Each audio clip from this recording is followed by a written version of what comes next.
Hello friends, welcome to home food zone. இன்றைக்கி இந்த வீடியோவில் நல்ல சூப்பரான ஒரு ஸ்நாக்ஸ் ரெசிபி. இங்கே இது 1 மாதம் வரைக்கும் கூட ஸ்டோர் பண்ணி வச்சு சாப்பிட்லாம். ரொம்ப நல்லாயிருக்கும். ரொம்ப சிம்பிளான இன்க்ரீடியன்ஸ் வச்சு நம்ம பண்ணலாம். கண்டிப்பாக இது எல்லாருக்குமே ரொம்ப பிடிச்ச ஒரு ஸ்நாக்ஸாக இருக்கும். இதை செய்கிறதுக்கு ஒரு சின்ன பவுலில் 2 டேபிள் ஸ்பூன் அளவுக்கு பாசிப்பருப்பு எடுத்துக்கோங்க. தண்ணி ஊற்றி நல்லா சுத்தமாக கழுவிட்டு ஒரு அரை மணி நேரம் இந்த பருப்பை ஊற வச்சு எடுத்துக்கோங்க. இப்போ இது கூட சேர்க்குறதுக்கு ஒரு மிக்சி ஜாரில் 3/4 டீஸ்பூன் உப்பு, 2 இன்ச் அளவுக்கு இஞ்சி தோலை நீக்கிட்டு கட் பண்ணி எடுத்துக்கோங்க. 2 பச்சை மிளகாய் எடுத்துக்கோங்க. இதில் தண்ணி எதுவுமே சேர்க்கக்கூடாது. இதில் 1 டீஸ்பூன் சீரகம் கூட சேர்த்துட்டு அப்படியே கொஞ்சம் கொரகொரப்பாக இருக்கிற மாதிரி அரைச்சி எடுத்துகிட்டு வந்துடுங்க. இதை ஒரு பவுலில் சேர்த்துக்கோங்க. இது கூட 1/2 கப் அளவுக்கு அரிசி மாவு எடுத்து சேர்த்துக்கோங்க.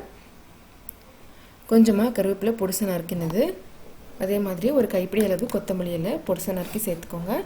1/2 டீஸ்பூன் அளவு சீரகம், 2 டேபிள் ஸ்பூன் அளவுக்கு பட்டர் எடுத்து சேர்த்துக்கோங்க. இது ரூம் டெம்பரேச்சரில் இருக்கணும். கூடவே நம்ம ஊற வச்சுருக்கிற பருப்பு நல்லா ஊறிருக்கு. இதையும் தண்ணி வடிகட்டிட்டு சேர்த்துக்கலாம். இது எல்லாத்தையுமே சேர்த்து நல்லா கலந்து விட்டுக்கோங்க. நீங்கள் இப்படி பார்க்குற மாதிரி நல்லா கை வச்சு இந்த மாதிரி பிசைஞ்சு மிக்ஸ் பண்ணிக்கோங்க. அப்போ தான் பட்டர் நல்லா மாவில் எல்லா பக்கமும் படும். ஒன்று போல் நல்லா மொறுமொறுப்பாக இருக்கும். இந்த மாதிரி ஒரு 2லேருந்து 3 நிமிஷம் நல்லா கைவிடாமல் கிளறி எடுத்துக்கோங்க.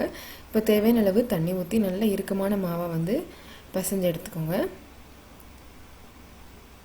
நம்ம சப்பாத்திக்கு பிசைகிற மாதிரி அதே கன்சிஸ்டன்சியில் இந்த மாதிரி இறுக்கமாக பிசைஞ்சால் போதும்.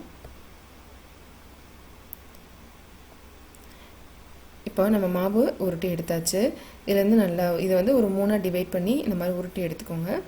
இப்போ அந்த மாதிரி ஒரு ஷீட் எடுத்துகிட்டு 1 டீஸ்பூன் எண்ணெய் ஊற்றி நல்லா அந்த பேப்பரில் எல்லா பக்கமும் படுற மாதிரி தடவி விட்டுக்கோங்க.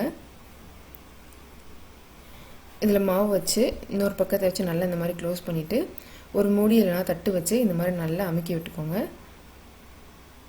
தேய்ச்சிங்கன்னா அவ்வளோ சரியாக வராது. முதல்ல நல்லா இந்த மாதிரி அமுக்கி எடுத்துகிட்டு அதுக்கப்புறமா ஈவனாக வர்றதுக்காக தேய்ச்சி எடுத்துக்கலாம். ரொம்ப மெல்லிசாகவும் நம்ம பண்ண முடியாது. ஓரளவு தடிமனாக இருக்கணும். நம்ம சப்பாத்திக்கு தேய்க்கிறத விட இன்னும் கொஞ்சம் தடிமனாகவே நம்ம அதை தேய்ச்சி எடுத்துக்கணும். இப்போ இந்த மாதிரி ஒரு சின்ன பவுல் இல்லைன்னா குக்கி கட்டர் இருந்தால் நீங்கள் அதை வச்சு கூட கட் பண்ணி எடுத்துக்கலாம். இந்த மாதிரி ரவுண்ட் ஷேப்பில் சின்னதாக கட் பண்ணி எடுத்துக்கோங்க. இப்போ இது எல்லாத்தையும் நம்ம பிரித்து எடுத்து வச்சுக்கலாம். பார்த்திங்கன்னா தெரியும், இந்த அளவுக்கு தடிமனாக இருக்கணும். இதே போலவே எல்லாத்தையுமே தேய்ச்சி பிரித்து எடுத்து வச்சுக்கோங்க. மொத்தமாக செஞ்சு எடுத்து வச்சுட்டு அதுக்கப்புறமா நம்ம இதை பொரிச்சு எடுக்கலாம். இதை பொரிக்கிறதுக்கு தேவையான அளவு எண்ணெய் சூடு பண்ணிக்கோங்க.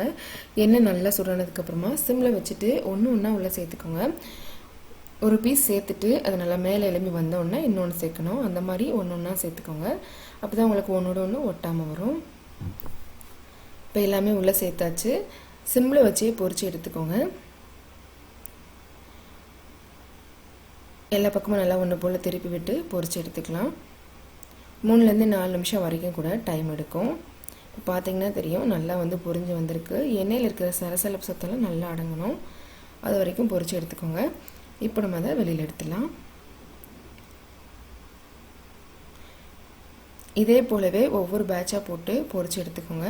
எண்ணெயில் போடும்போது மட்டும் மறக்காமல் ஒரு பீஸ் போட்டுட்டு அது மேலே எழும்பி வந்ததுக்கப்புறமா இன்னொரு பீஸ் போட்டு பொரிச்சு எடுக்கணும். அது மட்டும் மறந்துடாதீங்க. ரொம்ப ப்ரௌன் கலர் ஆகணும்னு தேவையில்லை. லேசாக அந்த மாதிரி கலர் மாதிரி வந்ததும் நம்ம அதை எடுத்துடலாம். நல்ல மொறுமொறுப்பாக இருக்கும். ஒரு ஏர்டைட் பாக்ஸில் போட்டு ஸ்டோர் பண்ணி எடுத்து வச்சுக்கிட்டிங்கன்னா 1 மாதம் வரைக்கும் கூட நல்லா ஃப்ரெஷ்ஷாக இருக்கும். நீங்கள் டெய்லி ஈவினிங் ஸ்நாக்ஸாக கூட கொடுக்கலாம். கண்டிப்பாக இது எல்லாருக்குமே ரொம்ப பிடிச்ச ஒரு ஸ்நாக்ஸாக இருக்கும்.